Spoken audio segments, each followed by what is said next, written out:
அப்புறம் ஒரு அதிசயம், அதிசயம்னு சொல்ல முடியாது, இது ஒரு கண்டுபிடிக்க முடியாத ஒரு உண்மைன்னு சொல்லலாம்.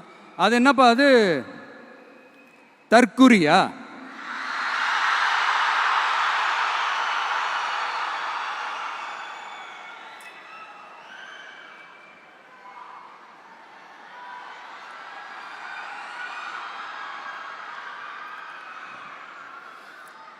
நம்ம டிவிகேக்கு சப்போர்ட் பண்ற கோடிக்கணக்கான லட்சக்கணக்கான மக்கள், நம்மளுடைய நண்பிகள், நம்மளுடைய ஜென்சி கிட்ஸ்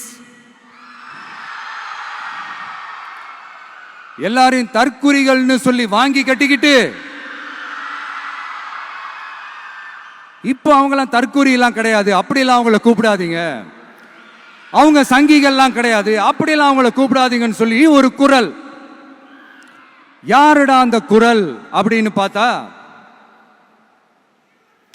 இப்ப ரீசெண்டா அறிவு திருவிழான்னு ஒண்ணு நடத்தினாங்கல்ல, சாரி அவதூறு திருவிழா. அதுல அவங்க தலைமையே குழப்பற மாதிரி, அறிவு கண்ணை திறந்து வைக்கிற மாதிரி ஒருத்தர் பேசியிருக்கிறார்.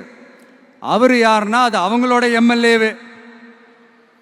அந்த எம்எல்ஏ யாருன்னா நம்மளுடைய கொள்கை தலைவர்கள் ஒருத்தரான மக்கள் சேவகர் அஞ்சலை அம்மாளோட சொந்தக்காரர். என்னடா இது இப்படி ஆகி போச்சு?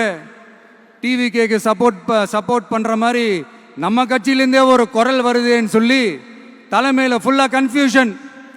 அந்த கன்ஃபியூஷன் இதோட நிக்காது. அந்த